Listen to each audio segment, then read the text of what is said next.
두려움을 극복하고 빛으로 나아가라. 말씀으로 하나님 말씀 함께 나누겠습니다. 오늘 본문은 요한복음 3장의 말씀으로 우리가 너무 잘 아는 그런 말씀입니다. 귀한 말씀이고 또 믿음의 핵심인 말씀이죠.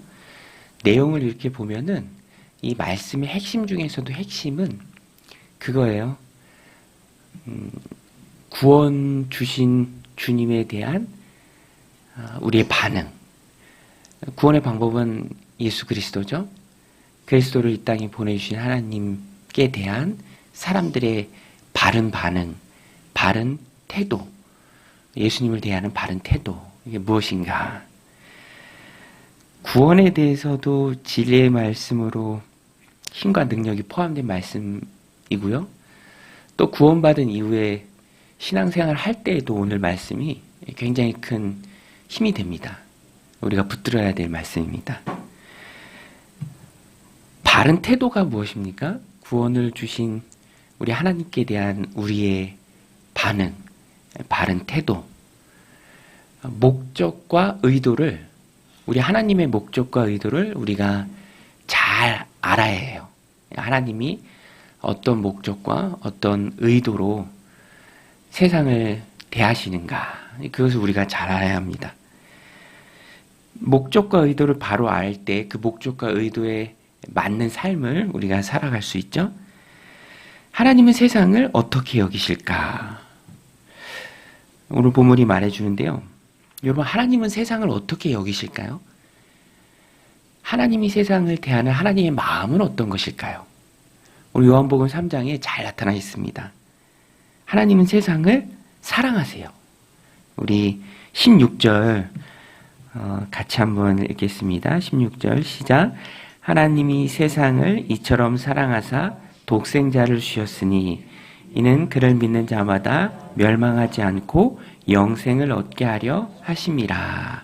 하나님이 세상을 사랑하세요. 어떻게 사랑하십니까? 이처럼 사랑하시는데 그 이처럼 사랑하시는 그 사랑이 무엇인가? 독생자를 주셨다. 독생자. 세번역 성경에 보면 외아들 이렇게 되어 있습니다. 외아들. 영어 성경에 보면은 only son. 외아들. 저는 자녀가 3명이라 셋이라 그 마음은 잘 모르는 것 같아요. 그죠? 외아들. 여기 외아들 두신 분 계십니까? 외동. 하나. 딱 하나. 너무너무 귀하죠. 그 외아들도 독생자도 아낌없이 세상을 위해 내어주실 만큼 하나님이 세상을 사랑하셨습니다. 여러분, 하나님은 세상을 사랑하신 줄로 믿습니다. 하나님은 세상을 사랑하세요. 그래서 아무도 멸망하지 않고 구원에 이르고 영생에 이르기를 원하시는 것이 하나님의 마음입니다. 세상을 향한 하나님의 목적 또 의도입니다. 그래서 심판이 아니라 구원이에요. 우리 17절도 같이 한번 읽겠습니다. 시작. 하나님이 그 아들을 세상에 보내신 것은 세상을 심판하려 하심이 아니요 그로 말미암아 세상이 구원을 받게 하려 하심이라. 하나님이 아들을 세상에 보내신 것은 세상을 심판하려 하심이 아니라 구원을 받게 하려 하심입니다. 우리가 이것을 잘 알아야 돼요. 심판하기 위해서 예수님을 보내신 게 아니에요. 물론 심판 속에서 구원의 의미가 예수님 오신 이유에 포함이 되어 있지만 그 목적 자체는 멸망하는 세상을 두고 보지 않으시고 그 사람들을 사랑하셔서 구원하시기 위해서 예수님 보내신 거예요. 그래서 우리가 복음을 설명할 때에도 야, 예수님 안 믿으면 지옥 가. 예수님 안 믿으면 멸망당해. 이거는 아주 잘 설명하는 설명이라고 볼 수 없어요. 목적과 의도에 비추어서 볼 때. 어차피 세상은 죄로 인해서 멸망하게 되어 있습니다. 사람은요, 그냥 내버려 두면 제 갈 곳으로 가는 곳이에요. 그것이 하나님 사랑과 은혜와 자비가 없는, 우리가 원색적으로 말하는 멸망의 처소입니다. 지옥이죠. 하나님이 세상을 사랑하셔서 사람들이 그런 멸망을 당하지 않기를 원하십니다. 죄의 삭은 사망이에요. 죄 지었으면 죽을 수밖에 없어요. 거기서 구원하기 위해서 예수님을 보내주신 거예요. 그래서 바른 복음의 표현은요, 예수님을 믿어서 구원받는다 이거예요. 예수님을 믿어서 구원받는다. 안 믿어서 심판받는다가 아니라 믿어서 산다. 예수님을 붙들고 구원받는다. 죄의 힘이 강력하죠. 로마서에서 바울이 말합니다. 한 사람의 불순종으로 죄가 세상에 들어왔다. 그죠?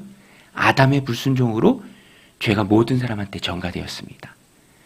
대표성의 원리예요. 저는 아담처럼 죄 안 지었는데 이렇게 말할 수가 없습니다. 아담이 인류를 대표해서 죄를 지었기 때문에. 한 사람의 힘이 얼마나 커요? 지금도 이렇게 세상 역사 돌아가는 거 보면 강대국 또 권력자 그 한 사람의 힘이 참 크다 막 그런 걸 느끼잖아요. 아담도 온 인류를 대표해서 범죄했고 불순종했고 그 죄가 세상 사람들에게 전가되었고 아담 이후에 태어난 모든 사람들은 그 죄성에서 심판에 이를 수밖에 없습니다. 그것을 위해서 예수님이 오신 거예요. 의의 전가, 아담의 불순종, 죄의 전가, 예수님의 순종, 예수님의 십자가, 의의 전가. 예수님 때문에 우리가 의로워진 것입니다. 예수님을 믿음으로 구원을 받는 거예요. 영생을 얻는 것입니다. 그래서 심판이 목적이 아니라 구원이 목적이에요. 하나님이 세상을 이처럼 사랑하사 독생자를 주셨으니 누구든지 저를 믿는 자마다 멸망치 않고 영생을 얻게 하려 하심이라. 그런데 이런 주님의 오심, 하나님의 사랑으로 세상을 대하심에 그 은혜에 태도가 갈립니다. 사람들의 태도가 갈려요. 둘로 갈립니다. 수용과 거부예요. 심판이 아니라 구원인데 구원으로 나오지 않고 심판에 계속 머무르는 사람들이 있습니다. 어리석은 일이죠. 구원의 길이 활짝 열렸는데 구원자로 오신 예수님을 믿지 않는 거예요. 거부하는 것입니다. 구원자로 오신 예수님을 믿지 않는 것부터가 벌써 심판의 시작을 말합니다. 18절인데요. 우리 18절 말씀도 같이 한번 읽겠습니다. 시작. 그를 믿는 자는 심판을 받지 아니하는 것이요 믿지 아니하는 자는 하나님의 독생자의 이름을 믿지 아니함으로 벌써 심판을 받은 것이니라. 그를 믿는 자는 심판을 받지 아니하는 것이요 믿지 아니하는 자는 하나님의 독생자의 이름을 믿지 아니함으로 벌써 심판을 받은 것이니라. 믿는 자는 심판을 받지 않습니다. 구원에 이르는 거예요. 그런데 믿지 않는 것 자체가 심판을 나타냅니다. 여러분 한번 생각해 보세요. 구원이라는 것은 제3자를 상징하고요. 그 말 안에 포함이 되어 있어요. 물에 빠진 사람이 자기 머리 이렇게 잡아서 이제 구원하려는 것은 되게 어리석은 거잖아요. 물에 빠진 사람 혼자서 나올 수가 없습니다. 누군가 구원해 줘야 돼요. 그리고 큰 위험을 상징합니다. 큰 위험이라는 것을 그 안에 내포하고 있어요. 그렇죠? 그래서 예수님이 오신 것입니다. 예수님 밖에는 구원하실 자가 없어요. 비유하자면 어디 불이 났어요. 그렇죠? 빨리 나와야 돼요. 막혔는데 누군가 문을 뚫어줬어. 길을 열어줬어요. 그러면 얼른 나와야죠. 밧줄을 던져줬어요. 헬리콥터가 왔어요. 그러면 얼른 그것을 붙잡아야죠. 거기에 구원이 있으니까 내 힘으로는 안 되고 큰 위험 속에서 구원받을 수 있는 것은 그게 유일하니까 얼른 나와. 이거 붙잡아. 이리 오면 돼. 옮겨 타. 그런데 거부하는 거예요. 계속 거절하는 거예요. 그러면 그 자체가 심판이죠. 심판 안에 계속 머물러 있는 것입니다. 사람들이 그렇게 한다라는 거예요. 그러니까 세상 자체가 심판이 되어버리고 심판자리가 되어버리는 거죠. 왜 그럴까? 여러분 왜 그럴까요? 왜 사람들이 분명한 그 죄와 사망, 그 죽음 앞에서 구원자로 오신 예수님 전에도 권면해도 받아들이지 않을까? 왜 계속 거부할까? 거절할까? 오늘 본문에 보면 그 이유를 분명하게 말해주고 있습니다. 왜 그런가? 예수님이 빛이시기 때문에 빛 대신 예수님 앞에 나아가기가 두려운 거예요. 죄는 어둠이죠. 어둠에 거하는 사람은 어둠에 물들어 있어 어둠이 빛 가운데 갔을 때 자신의 어둠이 드러나는 것에 대한 두려움이 있습니다. 그래서 선뜻 용기 내서 나오지 못하는 거예요. 또 미워합니다. 싫어해요. 자신의 어둠이 드러나니까. 그래서 예수님 앞에, 빛 대신 예수님 앞에 나오지 않고 거절합니다. 행위가 악하기에 빛을 미워하고 주님 앞에 나오지 않고 행위가 어둠의 행위가 드러나는 게 두려운 거죠. 그것을 정죄라고 말합니다. 우리 요한복음 3장 19절인데요. 우리 같이 한번 읽겠습니다. 시작. 그 정죄는 이것이니 곧 빛이 세상에 왔으되 사람들이 자기 행위가 악함으로 빛보다 어둠을 더 사랑한 것이니라.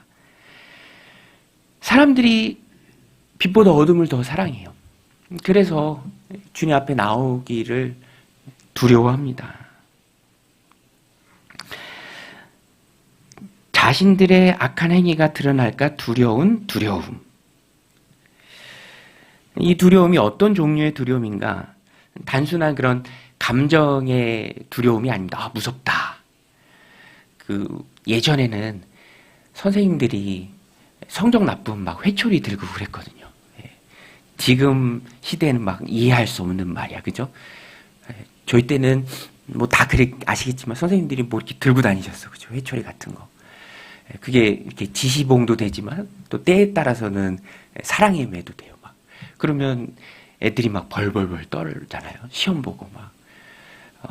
또 시험 성적 안 좋으면 막 부모님한테 혼나기도 할까 막 그런 게 걱정되고. 그런 걱정, 그런 두려움이 아닙니다. 이 두려움은 무슨 두려움이냐면 자기 존재, 또 자기 정체성, 또 자기의 삶, 어둠 가운데 있는 그 삶, 그것이 드러나는 것에 대한 영적인 두려움이에요. 그래서 피하고 그래서 회피하는 거예요. 이런 두려움이 세상 사람들에게 있습니다. 아닌 것 같아도 다 있어요. 믿음의 씨앗이 조금씩은 사람들에게 다 있습니다. 양심이란 게 있어요.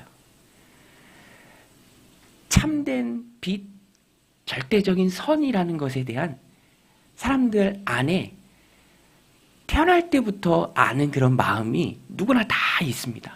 그래서 아무리 나쁜 사람도 자기 자식한테는 좋은 거 가르치거든요. 다 있어요. 그런데 그것을 포기하고 그것을 거부하고 완전히 돌아서기가 두려운 거예요.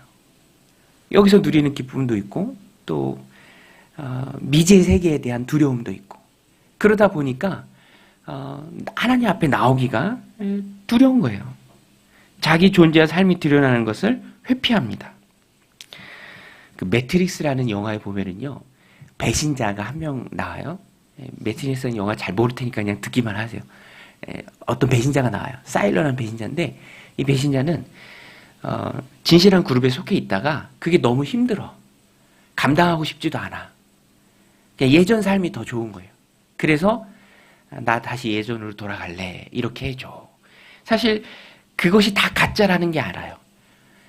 진실하지 않고 존재하지 않는다라는 것도 알아요. 그 영화에서 이렇게 고기를 씹어요. 맛있는 스테이크, 고급 스테이크 씹습니다. 근데 그게 가짜라는 거 알아요. 그렇지만 진실을 마주하기가 너무 두려운 거예요.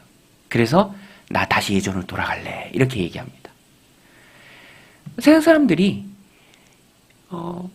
하나님에 대해서 어느 정도는 다 자연을 보면서 또 마음의 본성상 알아요. 그러나 여기 누리고 있는 게 좋으니까 이것들을 다 포기할 수 없으니까 자기 존재를 다 부정할 수 없으니까 그것을 다 내려놓고 빛 대신 예수님 앞에, 빛 대신 하나님 앞에 믿음으로 두 손 들고 나오기가 두려운 거예요.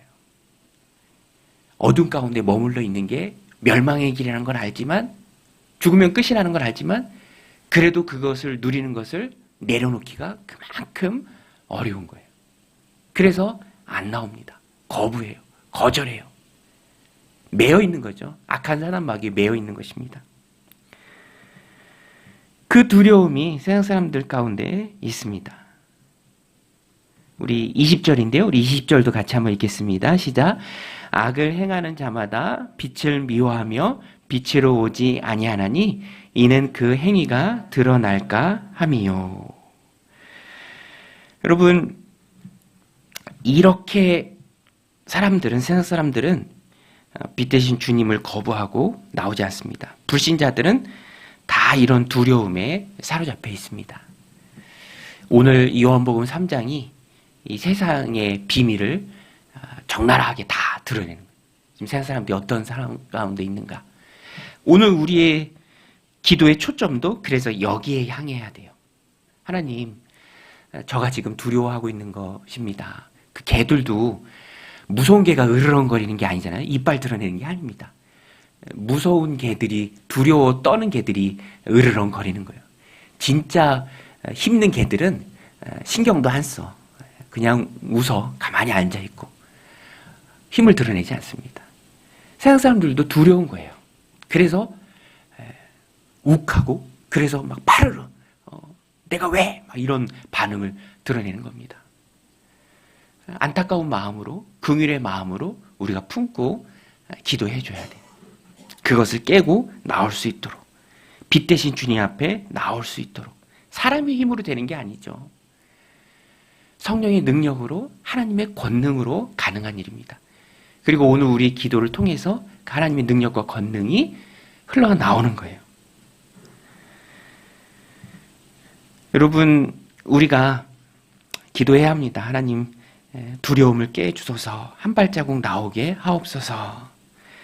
우리가 기도할 때 하나님께서 그 기도에 응답해 주실 줄로 믿습니다.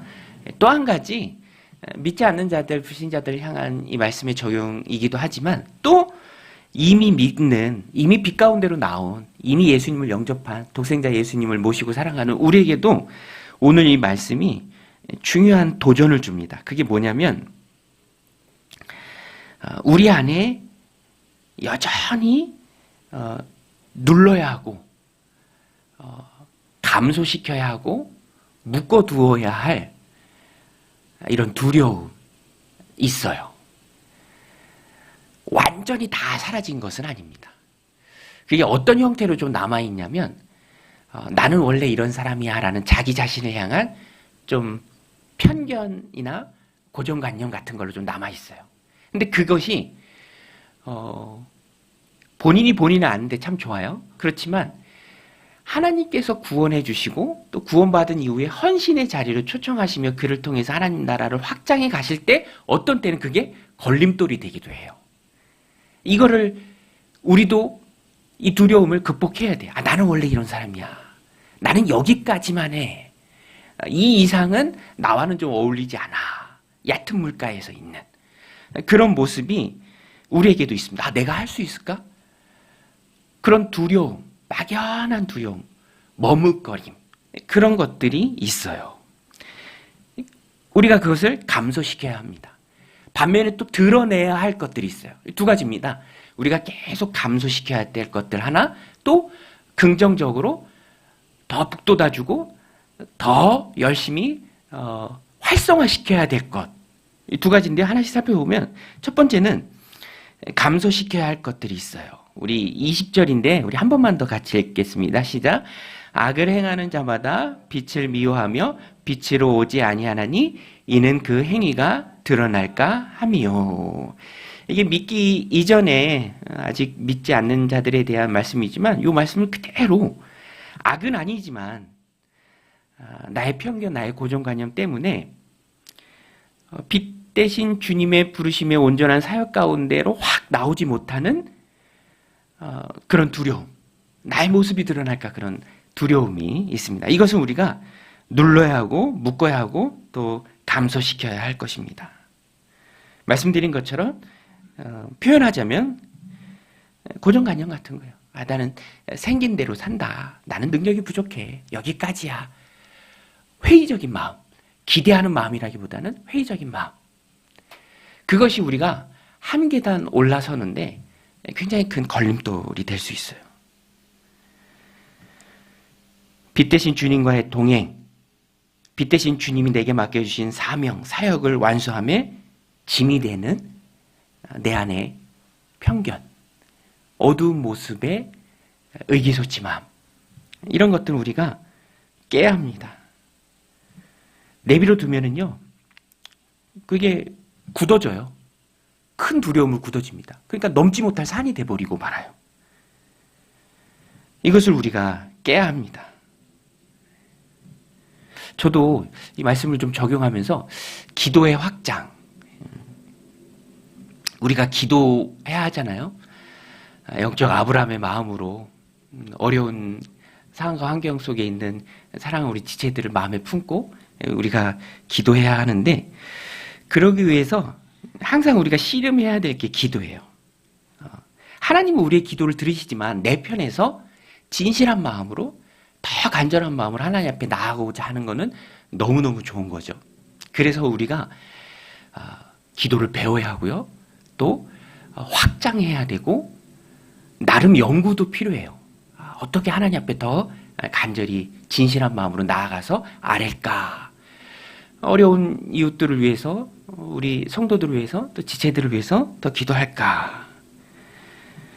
그럴 때 저도 요새 새로 좀 개발한 기도 방법이 있는데, 이게 기도가 영적인 일이잖아요. 진실하게 매달릴 때 어떻게 더 하나님 앞에 영적으로 진실하게 나갈 수 있을까? 그래서 부부 기도라는 걸 좀 개발했어. 부부 기도. 부부가 하나님이 짝지어 주신 배필이잖아요. 여러분, 하나님 짝지어 주신 배필인 줄로 믿습니다. 봐봐, 아멘이 막 줄어들잖아, 그죠? 짝지어 주신 배필인데요. 저도 기도할 때 되게 쑥스럽거든요. 근데 간절하게 하나님 앞에 기도할 때 내가 막 무거운 짐을 들고 있어, 영적으로. 그런데 누군가 옆에서 들어가야 될 문을 이렇게 열어주면 편하잖아요. 거들어주면 쉽잖아요. 그래서 아내랑 좀 같이 예배당이나 공개된 장소에서 이렇게 손 붙잡고 한번 기도해보자. 제가 MBTI로요, 보니까 저는 T인 것 같아요. T. T고 I야. 그래서 굉장히 내향적이고 쑥스러워. 제가 2월에 이렇게 생각해보니까 2월에 뭐가 있었는데 이런 막 생각이 들어요. 2월에 뭐가 있었는데, 2월이 한참 지났는데 보니까 2월에 결혼기념일이 있더라고. 몰라, 다 지났어. 제 아내 아마 지금도 모를 거예요. 다 지났어. 그 정도로 아내도 튀고 저도 튀고 아이라서 부부지만 손 붙잡고 우리 기도하자라고 말 건네는 게 되게 쑥스러워. 그런데 또 하나님이 그런 마음을 주세요. 같이 기도하라. 그래서 같이 손 붙잡고 돌아가면서 소리내서 우리 성도들을 위해서, 어떤 특별한 어려운 일 겪은 그분을 위해서 같이 기도해 줍니다. 그러면은요, 또 기도가 진실해지고 또 내 마음에도 하나님 주시는 은혜가 있어요. 나는 안 돼. 나는 T야. 나는 I야. 이런 건 나랑 맞지 않아. 라고 거부한다면 한 걸음 더 나가기가 어려운 거죠. 여러분, 그런 게 다 있어요. 사람마다 있어요. 나는 주일 예배만 드릴 정도의 신앙이야. 이렇게 생각한다면 한 걸음 더 나가기가 어렵죠. 하나님이 우리를 통해서 놀라운 일들을, 그 빛 대신 사역을 이루어가기가 어려운 거예요. 그래서 우리는 늘 이 어둠의 모습들을 깨야 합니다. 목장 모임도 열심히 참여하고 또 상공부를 통해서 배워나가기도 해야 합니다. 원래 성향이 그래. 그런 두려움이 장애물이 되지 않도록 여러분, 2월 한 달 하나님 우리에게 허락해 주셨는데, 한번 내 안에 있는 그런 나만의 어두움 깨고 빛 대신 주님의 사역 가운데 한번 나가보십시오. 여러 가지 하나님의 부르심이 이미 있습니다. 우리가 그것을 거절하지 말고 거부하지 말고 붙잡아야 돼요. 그러면 믿음과 신앙이 더 도약하는 거예요. 내 기도를 통해서 누군가의 삶이 하나님 앞에 더 가까워지는 그런 은혜를 맛볼 수 있습니다. 또 한 가지가 드러내야 할 것이 있어요. 이제 좀 감소시켜야 할 어둠이 있다면 또 드러내야 할 것이 있습니다. 하나님 하면서 이루어야 할 일들. 우리 21절인데요. 우리 21절 같이 한번 읽겠습니다. 시작. 진리를 따르는 자는 빛으로 오나니 이는 그 행위가 하나님 안에서 행한 것임을 나타내려 함이라 하시니라. 진리를 따르는 자들이 있습니다. 어둠에 머물러 있는 자들의 대비되는 진리를 따르는 자들. 우리죠. 우리는 빛으로 나옵니다. 왜 빛으로 나오는가? 이는 그 행위가 하나님 안에서 행한 것임을 나타내려 함이라 하시니라. 이게 우리의 정체성이에요. 우리가 우리를 자랑하고 나타낸다는 것이 막 과시하는 그것이 아니라 우리를 붙드시고 세워주시고 또 능력 가운데 일으켜 주시는 분이 하나님이시다라는 것을 나타내려 함이라. 나의 나된 것은 하나님의 은혜다라는 것을 선포하고 드러내기 위해서 빛으로 나온다. 진리를 따르는 자들은. 오늘 우리가 그래야 합니다. 우리는요, 빛으로 계속 나와야 돼요. 주님 앞으로 나와야 합니다. 내 자랑하고 나를 과시하기 위해서 나오는 것이 아니라 나를 나되게 하신 분은 하나님이시다. 나를 구원해 주신 분은 하나님이시다. 내 삶을 붙들어 주시는 분은 하나님이시다. 라는 그 능력의 출처가 하나님이심을 자랑하기 위한 거예요. 하나님을 드러내기 위해서 빛으로 나오는 것입니다. 행위의 출처와 능력의 근원이 하나님이심을 밝히는 것. 곧 이 말은 바꿔서 얘기하면은 진리에 머무는 자들은 기쁨으로 하나님을 찬양한다라는 거예요. 하나님을 기쁨으로 찬양한다. 간증이 그렇죠. 자기 자랑이 아닙니다. 이랬던 나를 이렇게 만드신 분이 바로 하나님이시다. 그것을 자꾸 드러내는 거예요. 하나님 허락하신 여러 가지 삶의 통로와 방법들을 도구로 나를 이렇게 만드신 분은 하나님이시다. 그 신의 학단이라는 좀 참 감명 깊게 봤는데 그 영화도 참 그 역할을 잘하는 것 같아요. 감독 또 배우분들 믿는 분들이 당연히 많겠죠. 참 하나님을 세상에 드러내는 너무너무 좋은 도구죠. 그리고 그 영화를 보는 우리도 감동이 있습니다. 그 찬양에 다 감동이 있고 공감을 하죠. 내가 누려왔던 모든 것이 다 하나님의 은혜다. 진리에 머무른 자들은 이렇게 하나님께 영광을 돌리면서 찬양하는 모습으로 자꾸만 하나님 앞에 나오게 됩니다. 그렇게 해야 하고요. 또 광야라는 찬양도 그렇죠. 어렵고 힘들지만 내 삶 가운데도 그런 어려운 광야의 시기 같은 게 있잖아요. 공감이 되면 더 은혜가 되죠. 그런 것조차도 하나님 내게 허락하신 하나님의 특별한 은혜였다. 하나님을 찬양하는 그 모습이 진리에 머무르는 성도의 모습입니다. 나를 드러내는 게 아니라 나를 나 되게 하신 하나님을 드러내는 것이죠. 여러분, 우리를 구원해 주신 주님의 은혜에 대한 우리의 반응은 오늘 두 가지 말씀드렸어요. 익숙한 것들을 깨고 주님 앞에 나오는 것이다. 또 하나님이 내게 행하신 일을 찬양으로 간증으로 고백하는 것이다. 기도 시간에 또 찬양하는 시간에 또 예배를 통해서 목장 모임을 통해서 자꾸만 드러내야 할 진리 안에 머무는 은혜 베푸신 하나님에 대한 바른 반응입니다. 오늘 이 말씀 마음에 새기고 요한복음 3장이 우리에게 주는 큰 도전의 말씀 받고 내 안의 어둠의 모습들, 자기만의 편견 깨십시오. 그리고 한 걸음 주님 앞에 다가오십시오. 그리고 하나님 내게 베푸신 은혜들을 이렇게 보면서 더 기쁨으로 더 감사의 찬양을 올려드리는 2월 한 달이 되시기를 주님의 이름으로 축원합니다.